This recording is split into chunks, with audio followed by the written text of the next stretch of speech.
Então, eu quero convidar os irmãos para fazermos a leitura bíblica na carta aos Hebreus, capítulo 12, leremos os versos 12 a 29.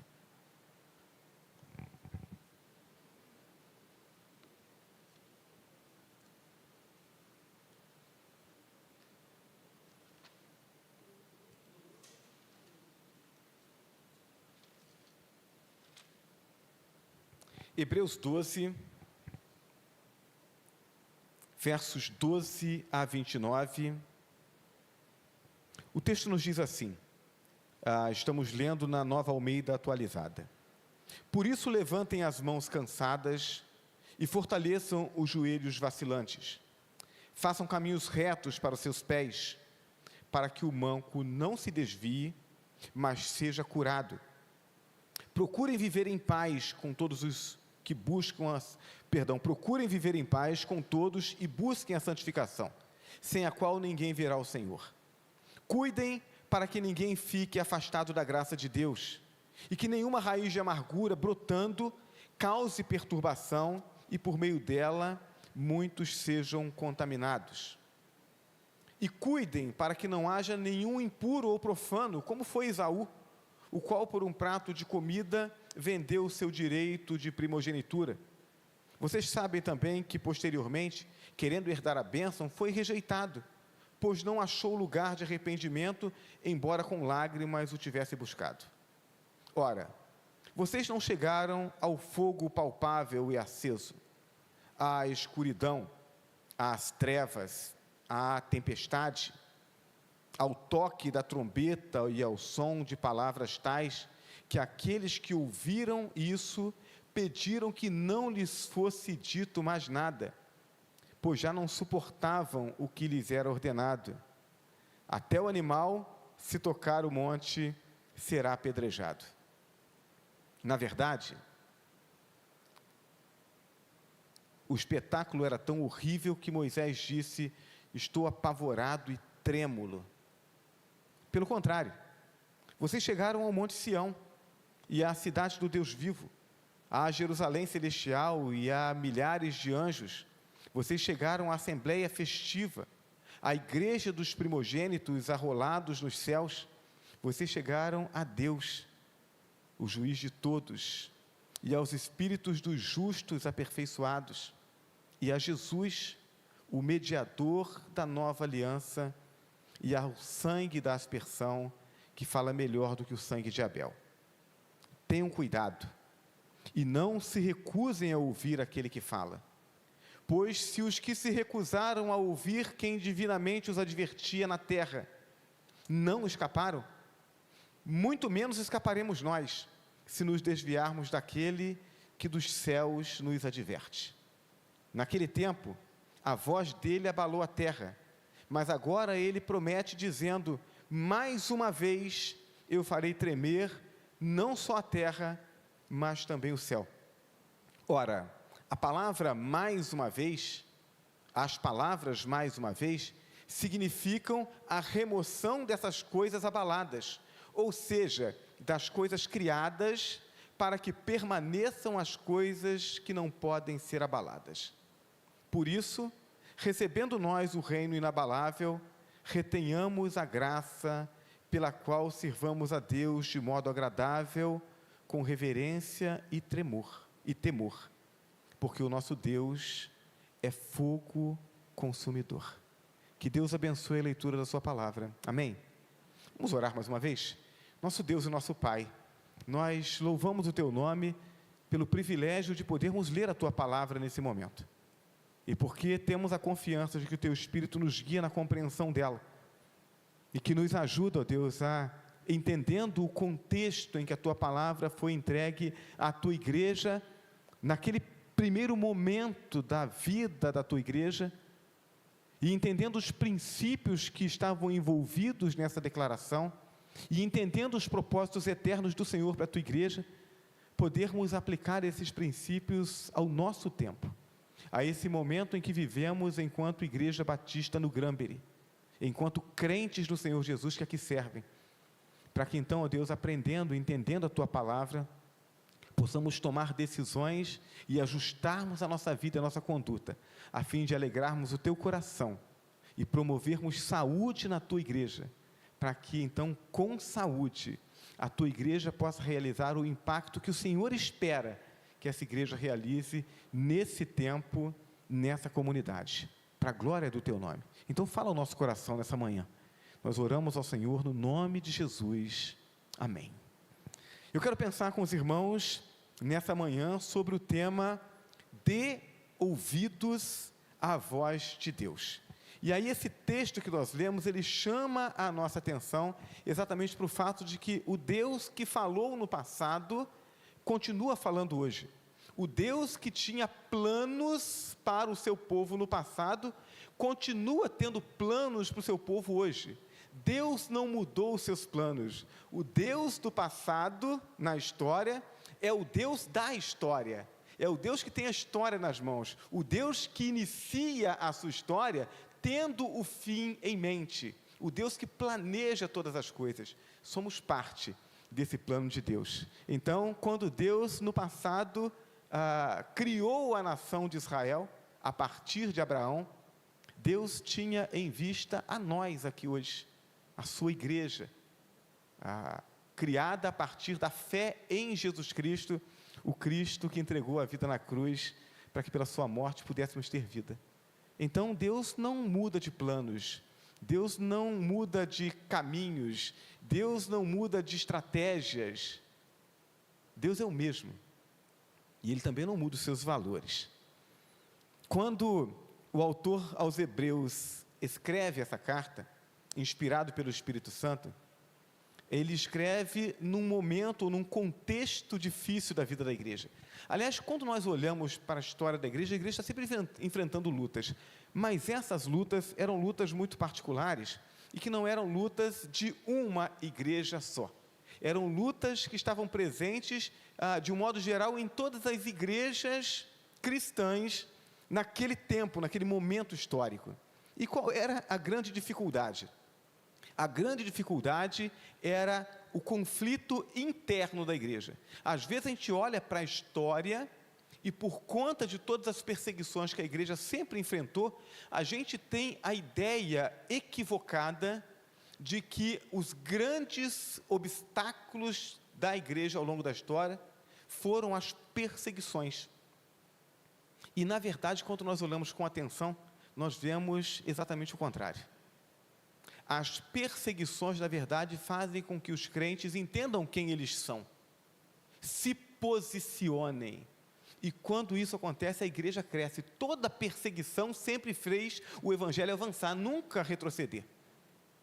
Então, onde estavam os grandes problemas, e ainda estão os grandes problemas das nossas igrejas? Não estão do lado de fora, né? Nós passamos agora há pouco por eleições municipais, e às vezes a gente vê alguns evangélicos assim, com uma energia enorme, aquele desejo de eleger alguém que seja crente, de colocar alguém crente lá, como se a força política fosse promover o crescimento do reino de Deus, e na verdade não é isso. As grandes dificuldades para o crescimento da igreja sempre estiveram dentro da própria igreja. E quando o escritor aos Hebreus, ele escreve essa carta, a igreja está enfrentando exatamente esse problema. Havia contenda e discórdia entre os membros, o que produzia amargura e ressentimento, e por sua vez, produzia divisão e enfraquecimento. O motivo principal era a insistência dos judeus convertidos ao cristianismo, que queriam impor a lei judaica aos cristãos gentios. E aí vejam só, os apóstolos, fundam as igrejas, orientam as igrejas, disciplinam as igrejas, dão as orientações, sistematizam a teologia, a eclesiologia da igreja, orientam como deve ser. Mas aí tem um grupo que diz: não, peraí, mas a gente acha que tem que ser diferente. A gente acha que tem que ser do nosso jeito. A gente acha que tem que ser... A gente entendeu, que o judaísmo não salva, a gente se converteu ao cristianismo, mas a gente quer trazer o judaísmo para cá. E aí eu digo assim, né, não é diferente nos dias de hoje. Esse movimento que nós temos nas igrejas, e quanto maior é a comunidade, maior o número de igrejas e maior essa circulação, né, de membros, de crentes entre as igrejas. Ora está aqui, ora está ali, ora está lá. E aí, quando o indivíduo ele sai da igreja dele, ele sai brigado, sai chateado, porque as coisas não aconteceram do jeito que ele queria, ele vai para outra igreja. E aí ele chega na outra igreja e ele diz assim: é aqui o meu lugar. Olha que igreja boa. E aí elogia o pastor, elogia os líderes, elogia o culto, elogia a doutrina, elogia tudo. Aí passa um tempo, e aí ele começa a querer trazer da igreja que ele veio as coisas que estavam lá para cá. Não, a igreja lá era terrível, olha que coisa terrível, mas aí está aqui e quer tornar a igreja daqui igual a igreja de lá. Eu digo, como assim? Lá não estava ruim?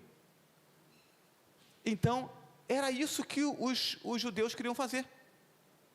A gente não quer mais estar no judaísmo, a gente quer estar no cristianismo, mas a gente quer trazer as coisas de lá para cá. Eu quero transformar o cristianismo e o judaísmo, eu quero transformar a igreja que eu estou agora na igreja que eu estava antes, lá não estava ruim. Então, isso era o que acontecia na igreja primitiva. Quais eram os prejuízos nesse esforço desses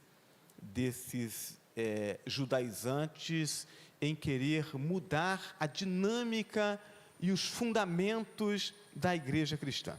Primeiro, energia gasta de forma errada. O objetivo é gastar energia para alcançar aqueles que estão lá fora, e não para brigar com quem está dentro. Estou gastando energia, estou perdendo tempo.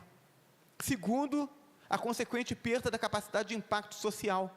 Se eu estou gastando tempo com conflitos internos, eu não só estou deixando de investir energia lá fora, mas eu estou desgastando tantos irmãos aqui, que nem o pouco de energia que poderia ser gasto lá fora, acaba sendo, e eu deixo de impactar a sociedade em que eu estou. E o terceiro, o enfraquecimento dos novos convertidos, porque a pessoa aceitou Jesus como Salvador, porque pregaram para ela, olha, Jesus salva, e Ele nos inclui na sua família espiritual, onde a gente tem comunhão, onde a gente se cuida, e Ele diz, é isso que eu quero para mim. E aí ele chega na igreja, e ele encontra crente brigando com crente, encontra disse-me-disse, encontra conversinha nos corredores, e ele diz, espera aí gente, me venderam o peixe errado. Então, esses problemas eram vividos naquele momento histórico pelas igrejas cristãs. Problemas semelhantes a esses afetam as igrejas dos nossos dias. É uma realidade presente em todas as igrejas, infelizmente. E isso acontece quando, por causa dos nossos caprichos, por causa do nosso orgulho, nós permitimos que alguma coisa permaneça entre nós e os nossos irmãos, ou entre nós e os interesses do reino de Deus. Eu ouvi uma vez, isso a primeira vez que eu ouvi, eu falei, olha, mas não é que esse negócio faz sentido? Eu não tinha pensado nisso ainda. E alguém disse assim, olha, toda vez que a gente comete um pecado, independentemente de qual seja, a gente escolheu colocar os nossos desejos na frente dos propósitos de Deus. Toda vez que eu peco, eu pequei exatamente por isso. Eu fiz uma escolha de satisfazer o meu desejo, e não o propósito de Deus.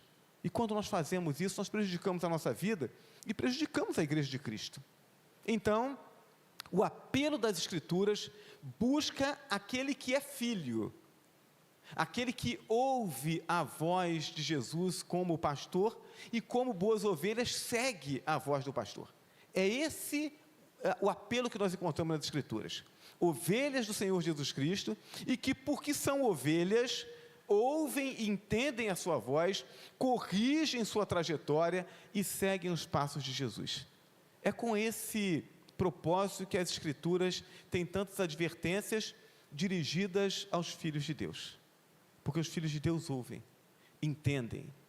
Eu trago essa palavra, meus irmãos, nessa manhã, por quê? Porque Nós estamos às vésperas da eleição da nova diretoria. Diretoria não estatutária, mas a liderança dos nossos ministérios. Pessoas que no ano de 2025 estarão à frente de diferentes grupos da igreja para poder conduzir a igreja nesse propósito de crescimento, de promoção do reino de Deus. Nós temos uma direção, nós temos uma proposta de trabalho para a igreja. E somos uma igreja batista, alinhada às propostas da Convenção Batista Brasileira, e eu confesso aos irmãos que eu fiquei muito contente com o posicionamento da Convenção Batista a partir da orientação do pastor Fernando Brandão para os próximos anos, né? Os desafios que nós temos, aqueles irmãos que estão alinhados aí com as informações da Convenção já estão por dentro, mas a gente vai trazer essas informações, colocar isso aqui em cartazes, em informativos no nosso Frutifique, para que a gente esteja entendendo quais são os grandes desafios que temos enquanto denominação. Somos uma igreja batista. Somos batistas na nossa dinâmica da igreja local, somos batistas na nossa unidade com outras igrejas batistas, na promoção do trabalho regional, através das nossas associações, das nossas convenções estaduais, da nossa Convenção Batista Brasileira. E precisamos nos alinharmos os nossos discursos, alinharmos a nossa visão, para que possamos, com foco e concentrando os nossos esforços numa mesma direção, experimentarmos os maiores resultados. Então, quando nós estamos divididos, quando nós estamos confusos, nós não produzimos. O texto, ele chama atenção para isso, a importância da unidade da igreja, de uma caminhada objetiva. Então, desenvolvendo esse tema, né, dê ouvidos à voz de Deus, eu quero apresentar algumas razões para nós fazermos isso. A primeira razão é porque Deus não mudou. Os versos 18 a 25 chamam a atenção para essa natureza de Deus.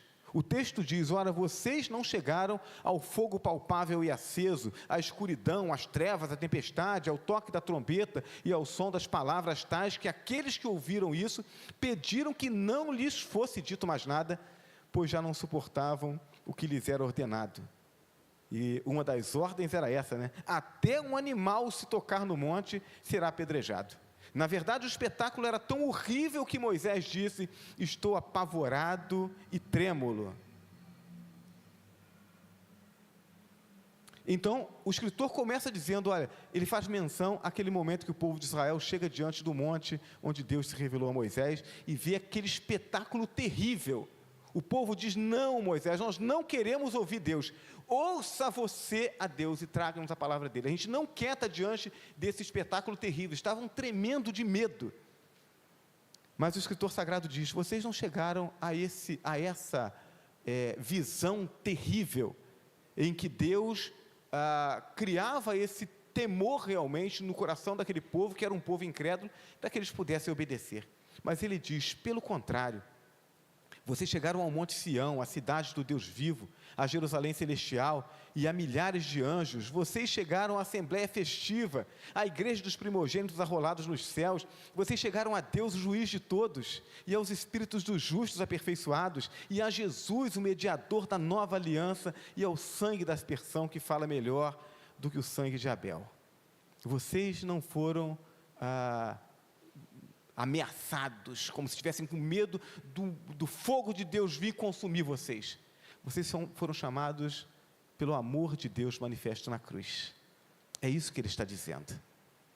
Então ele diz a partir do verso 25, tenham cuidado e não se recusem a ouvir aquele que fala, pois se os que se recusaram a ouvir quem divinamente os advertia na terra não escaparam, muito menos escaparemos nós, se nos desviarmos daquele que dos céus nos adverte.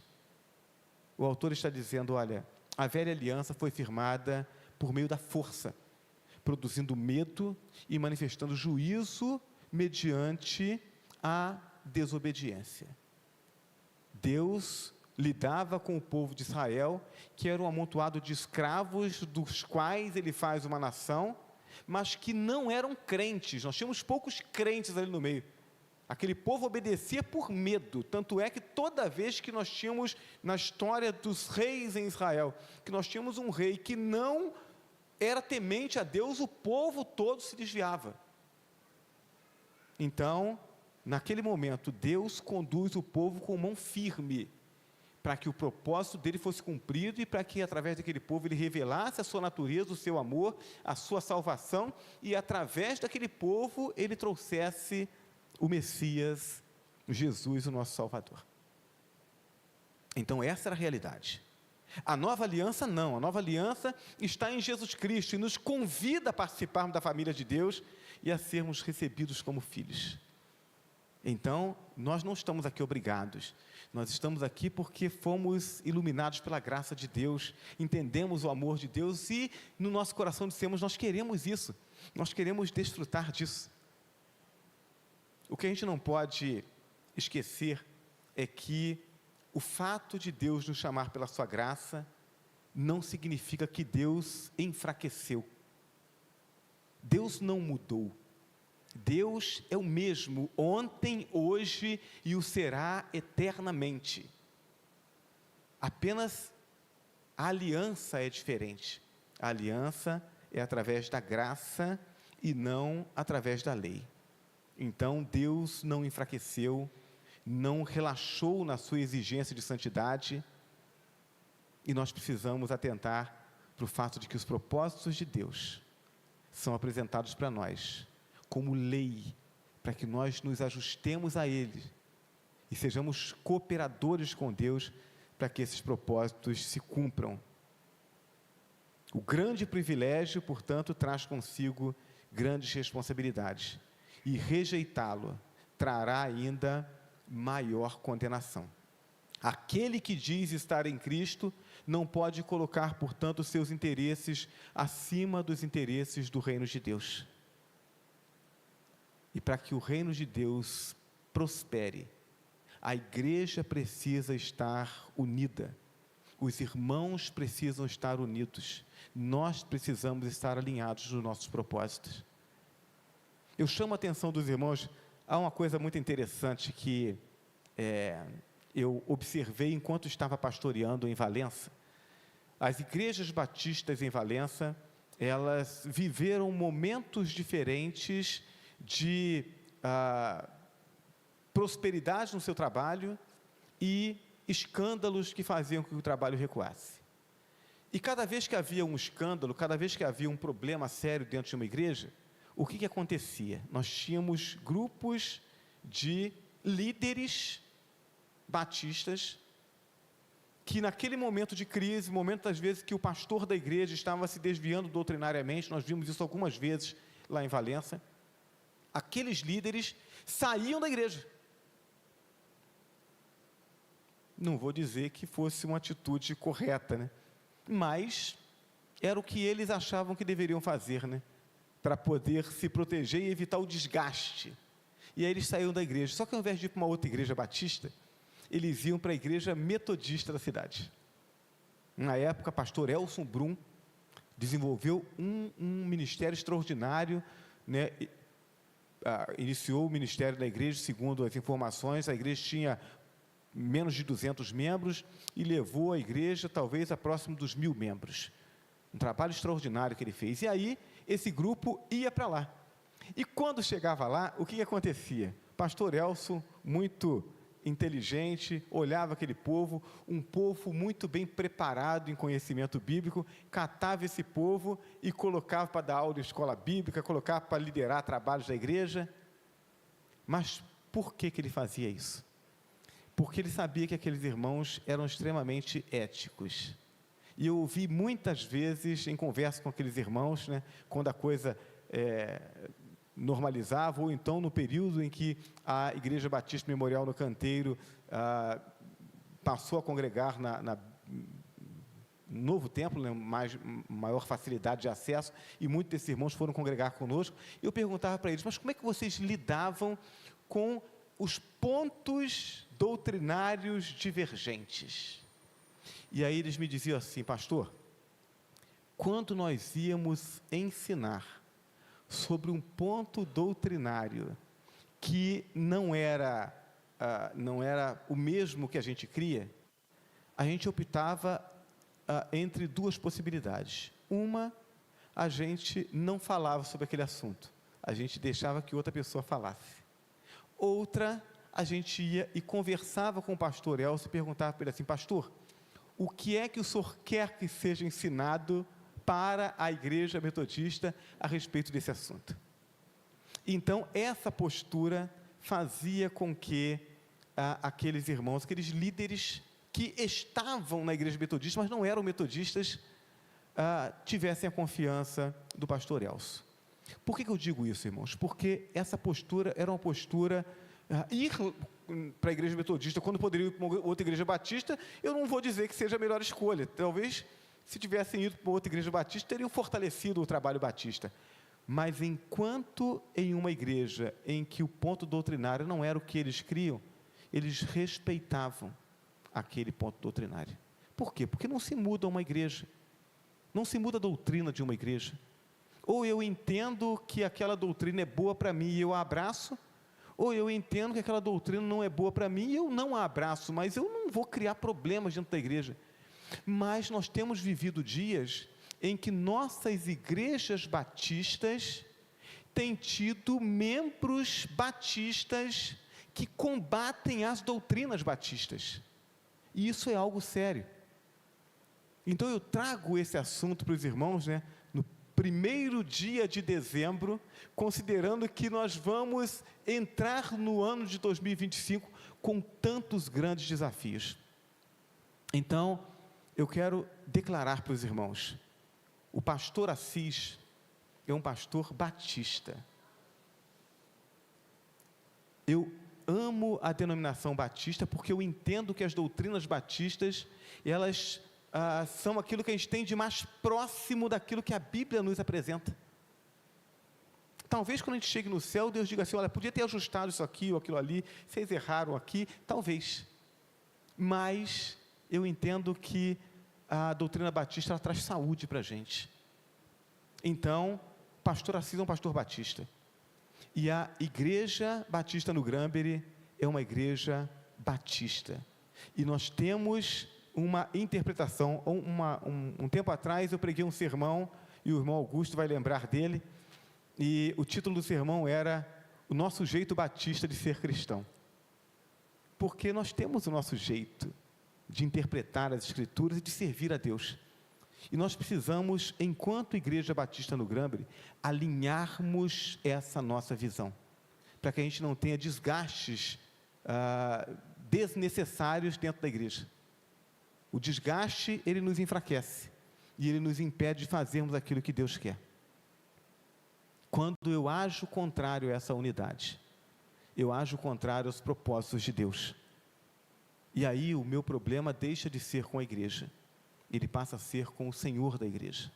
Então que Deus nos ajude a estarmos alinhando a nossa visão, porque o escritor sagrado, quando ele fala sobre esse enfraquecimento na dinâmica da igreja, ele diz: olha, atentem para isso, Deus tem um propósito, e Deus não enfraqueceu não. Verso 29, o nosso Deus é fogo consumidor. Eu preciso lidar com temor quando eu lido com a igreja de Cristo. Às vezes eu vejo algumas pessoas falando mal da igreja, às vezes a igreja está até tomando alguma decisão equivocada, mas eu digo: olha, ainda que quando toma decisões equivocadas, eu posso falar contra uma decisão equivocada da igreja, mas eu não posso falar contra a igreja é de Jesus Cristo. Quando eu falo contra a igreja, eu estou falando contra uma obra de Deus, e eu preciso entender que eu vou me haver com Deus. Então, precisamos atentar no sentido de darmos ouvidos à voz de Deus, porque Deus não mudou, Ele continua sendo o soberano Senhor, e se a gente age contrário à vontade dEle, a gente tem que dar conta a Ele. Segundo, é preciso dar ouvidos à voz de Deus, porque a salvação de muitos depende disso. Nós não somos um clube fechado, que temos que nos preocupar apenas com as questões que estão aqui dentro. Então vamos brigar, vamos discutir, vamos nos desgastar para resolver as questões aqui de dentro. Não, meus irmãos, não somos um clube fechado. Nós somos uma agência missionária que promove a salvação das pessoas. E aquilo que acontece entre nós vai determinar o impacto que nós temos lá fora, para alcançarmos as pessoas que lá estão. Versos 13 a 15, o texto diz: façam caminhos retos para os seus pés, para que o manco não se desvie, mas seja curado. Procurem viver em paz com todos e busquem a santificação, sem a qual ninguém verá o Senhor. Cuidem para que ninguém fique afastado da graça de Deus, e que nenhuma raiz de amargura brotando cause perturbação, e por meio dela muitos sejam contaminados. Meus irmãos, somos pessoas falhas e por isso sempre haverá algum tipo de arranhão. Eu acho que a nossa parede tinha que ser pintada de amarelo, né? Mas aí o outro acha que tem que ser pintado de vermelho, né? Eu me lembro de uma questão dessa compartilhada numa assembleia da associação, em que tinha uma votação na igreja: não vamos pintar, e o irmão queria que fosse pintado de amarelo, o outro queria que fosse pintado de rosa, e aí votou, venceu o rosa.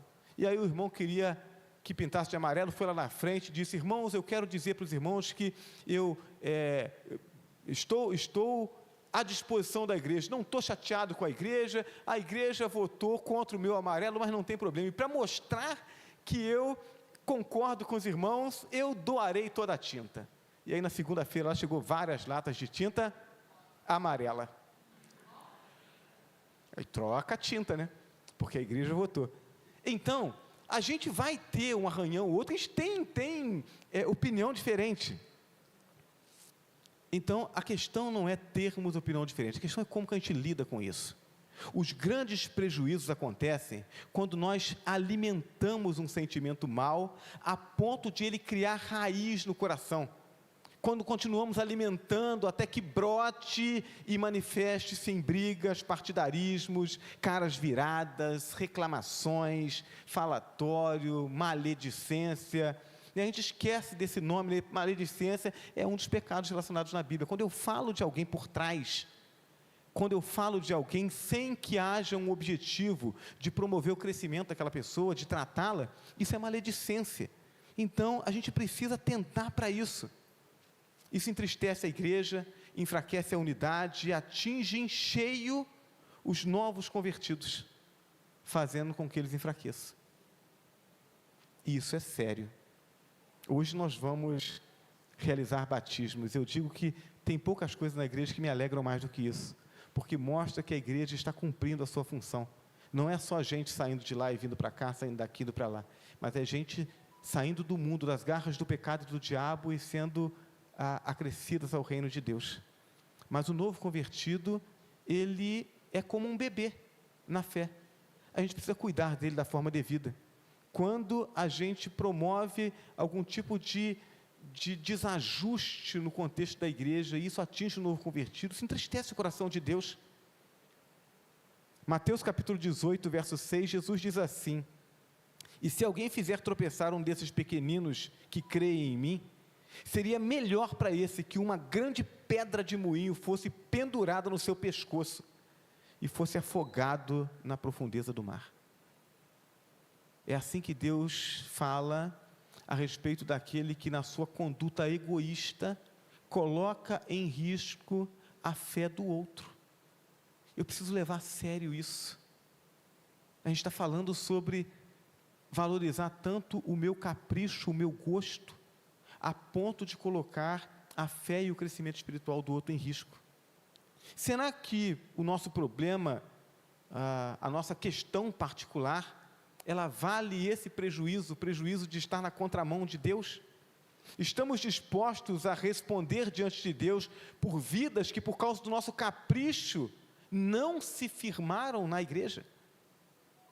Porque eu fui egoísta e criei uma tensão que escandalizou o novo convertido?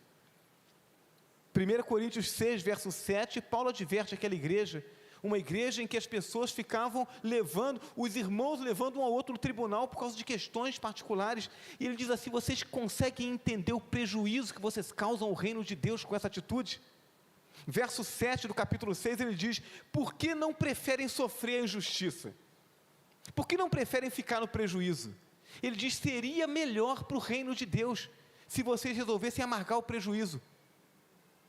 Eu ganho a discussão, eu ganho a disputa, mas o reino de Deus perde. E ele está dizendo: o crente precisa olhar para as circunstâncias e, diante da decisão que ele tem que tomar, e perguntar: qual das decisões vai trazer melhor proveito para o reino de Deus? Porque se eu digo que eu pertenço ao reino dos céus, essa aqui não é minha pátria é no céu. Se eu digo que eu trabalho para juntar tesouros no céu e não na terra, e na hora de tomar uma decisão, eu tomo uma decisão que prejudica o reino de Deus, para que eu possa ter vantagens aqui na terra, o meu discurso não está alinhado com as minhas ações, e a gente precisa rever isso. Se ouvirmos a voz do Senhor, endireitarmos os nossos passos, então abençoaremos e fortaleceremos todos aqueles que estão ao nosso redor. Isso vale qualquer sacrifício. Se um sacrifício que eu faço fortalece os meus irmãos, para que eles caminhem em comunhão com Deus e produzam frutos para o reino, então está valendo o sacrifício. Está valendo eu sacrificar o meu egoísmo, para promover o reino de Deus. Dê ouvidos à voz de Deus. Em terceiro e último lugar, porque será a confirmação pessoal de que você é filho de Deus. Então vejam, nós somos crentes em Jesus Cristo, somos comprometidos com a palavra de Deus, e como batistas nós cremos que uma vez o Espírito Santo de Deus habitando em nós, sendo nós selados para o dia da redenção, não há como retroceder disso. Estamos seguros com Deus, seguros para sempre. Não tem esse negócio de Deus escreve o nome no livro da vida, aí eu cometi um pecado, ele foi lá e apagou. Aí eu me arrependi, ele foi lá e escreveu de novo, aí eu cometi outro pecado, ele foi lá e apagou de novo.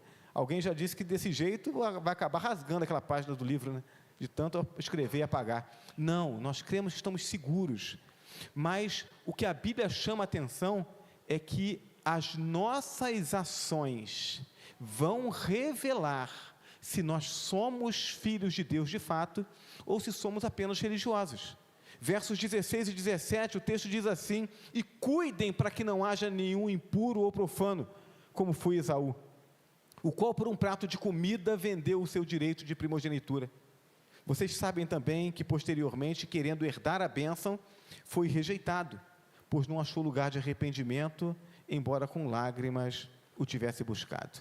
Então o texto faz referência à história de Esaú e Jacó, os dois filhos de Isaque. Esaú era o primogênito, embora nós sabemos que o plano de Deus era para Jacó, mas o plano de Deus, ele respeita a caminhada e as escolhas do ser humano.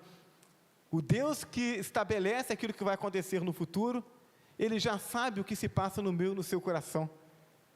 Então a história mostra que Esaú, que deveria ser o sucessor do ponto de vista humano de Isaque, na linhagem do povo de Deus, deveria ser o seu nome a constar entre os patriarcas da nação de Israel. A bênção da primogenitura reservada a Esaú trazia não só autoridade sobre a família e o dobro da herança, mas principalmente a transferência das provisões contidas na promessa de Deus feita a Abraão. Isso é o que, do ponto de vista humano, deveria acontecer. Era algo por demais precioso. Mas aí Esaú chega da caça, em casa, cansado e com fome. Jacó tinha feito uma sopa de lentilha, e ele diz: eu quero um pouco dessa sopa. E Jacó diz assim: você pode me vender o seu direito de primogenitura. Jacó sabe o que isso significa. E Esaú então trata aquele direito com desprezo, e ele troca o seu direito de primogenitura por um prato de lentilha. A herança de Abraão aqui, ela é comparada com a herança em Cristo, a salvação, a adoção de filhos e toda a herança que nós temos em Cristo, nesta vida e na eternidade. Buscar satisfazer os próprios desejos e caprichos em prejuízo da vontade de Deus é valorizar mais o presente do que o porvir, mais a conquista terrena do que a herança celestial. É se conduzir como profano e não como santo. Quem age assim revela um espírito não quebrantado. Ser religioso não significa ser salvo. O religioso, ele se apega à religião e àquilo que a religião pode produzir de bom para ele. O salvo se apega a Cristo e está disposto a fazer todo o sacrifício por aquele que por ele morreu e ressuscitou, e pela sua obra. O salvo está disposto a fazer todo o sacrifício pelo seu Senhor. Aquele que age com egoísmo mostra que Cristo não habita em seu coração, pois o servo obedece prontamente. Quem age assim, estando na igreja, declara conhecer a promessa, mas não se importar com ela, da mesma forma como Esaú conhecia os reflexos da bênção, mas não se importou. Mas Jesus diz que as suas ovelhas ouvem a sua voz e o seguem. Se a palavra, portanto, fala ao nosso coração, e ela produz esse incômodo, e nos faz repensar as nossas ações, e nos produz no coração esse desejo de sacrificarmos nossa vontade para promover o crescimento do reino de Deus, o bem do reino de Deus, então isso mostra que somos filhos, isso mostra que o Espírito Santo habita em nós. Então, se a palavra falou ao meu e ao seu coração, isso nos mostra que estamos com Cristo. Até onde você estaria disposto a sacrificar os seus desejos, as suas vontades? Quanto você estaria disposto a suportar para mostrar seu comprometimento com o reino de Deus? Para encontrar a sua satisfação no crescimento do reino de Deus, na unidade da igreja, na conversão de almas? Quanto você estaria disposto a sacrificar? Nas suas vontades, nos seus gostos? Talvez você tenha algumas ideias com relação às obras da igreja. Talvez você tenha algumas ideias com relação à dinâmica do trabalho da igreja. Talvez você tenha alguma ideia sobre como deveria funcionar os pequenos grupos que estão sendo implementados na igreja. Talvez você tenha algumas ideias que são suas. Mas aí você olha e você diz assim, peraí, mas a proposta é diferente. Mas abençoa a igreja? Faz promover o reino de Deus? Quanto você está disposto a ajustar a sua vontade às propostas, ao alinhamento dos trabalhos da igreja, para que o reino de Deus prospere? É essa a pergunta que você precisa responder dentro do seu coração. Todo sacrifício e todo esforço valerá a pena, diante do prêmio que nos está proposto. Então, na minha casa, eu posso escolher, em cada oração, me colocar de pé, subir na cadeira, orar em cima da mesa, ou então, como alguns costumam dizer, orar com a boca no pó, deita no chão, abre os braços, coloca a boca no chão para orar. Ninguém vai arbitrar sobre a maneira como você ora. Mas quando a gente está reunido como igreja, tem uma conduta, eu vou pedir o irmão terminar o culto aqui, vou pedir o irmão para orar, vamos terminar o culto, já são 11h37, já estou passando do horário. Aí se o irmão resolve orar 40 minutos, ficou difícil. Mas se o Espírito Santo está me conduzindo, não, irmão, não está. O Espírito Santo é um Espírito de ordem. Então, é a sua vontade. E a gente precisa submeter a nossa vontade a um propósito maior, que é o propósito de Deus. A salvação não é dos que conhecem a vontade de Deus. A salvação é dos que estão comprometidos com a vontade de Deus, em obediência a Deus, o seu Senhor. Assim Jesus define a disposição cristã. Se alguém quer vir após mim, negue-se a si mesmo. Tome a cada dia a sua cruz e siga-me. Nós temos grandes desafios enquanto Igreja Batista no Granbury. Grandes desafios. Precisamos estar unidos, como crentes no Senhor Jesus Cristo, como irmãos em Cristo, como Igreja Batista no Granbury, como igrejas que fazem parte de uma denominação gigantesca, através da qual Deus já tem feito grandes coisas no nosso Brasil, e com a qual precisamos estar unidos. Que Deus, portanto, nos ajude ajuste o nosso coração, encha o nosso coração de alegria e nos ajude a nos comprometermos com tudo isso, colocando o reino de Deus acima de nós. Como disse João Batista, importa que ele cresça, que eu diminua, porque isso acontecendo, o reino de Deus prospera e todos nós seremos muito mais felizes, em nome de Jesus. Amém? Quero convidar os irmãos a se colocarem de pé, nós vamos orar ao nosso Deus. Ore a Deus por essa eleição, ore a Deus pelos líderes que estarão conduzindo os ministérios, os departamentos no próximo ano, ore a Deus pela liderança da sua igreja, para que então, unidos e alinhados, nós possamos experimentar dias gloriosos nesse novo ano que já está às portas. Feche seus olhos, vamos falar com o Senhor. Ó Deus Todo-Poderoso que está nos céus, eu rogo ao Senhor em nome de Jesus, que interprete essa palavra que nessa manhã compartilhamos aqui, ao coração de cada um de teus filhos, e que faça de nós essa igreja forte, essa igreja alinhada, essa igreja que vive a unidade e o amor ao teu evangelho. Faça de nós, ó Deus, essa família, em que cada um se preocupa em cuidar do outro, em promover o crescimento do outro, em que cada um esteja disposto a fazer sacrifícios, como muitas vezes vemos na nossa família, em que os pais às vezes sacrificam tanto, para que seus filhos possam estar crescendo, possam ter suas necessidades supridas. Ó Deus, que haja esse mesmo olhar em cada um de nós, quando cuidamos uns dos outros, para que dessa forma, Senhor, sejamos a igreja conforme o teu coração, e então criemos esse ambiente próprio, para que o poder do Senhor se manifeste no nosso meio, para que então vejamos os milagres do Senhor seguindo o trabalho e as ações da tua igreja, e que os dias que se seguirão, Senhor, sejam dias gloriosos, para a glória do teu nome, que nenhum de nós, que nenhum líder, que nenhum membro dessa igreja, seja posto em destaque, mas que para cada ação da tua igreja, o teu nome seja glorificado, e Jesus Cristo, o nosso Senhor, esse sim, seja posto em destaque, que as pessoas ao olharem para essa igreja, elas possam declarar que Jesus Cristo é Senhor da nossa igreja. Para a glória do teu nome, nós oramos, amém. Vamos adorar o nosso Deus.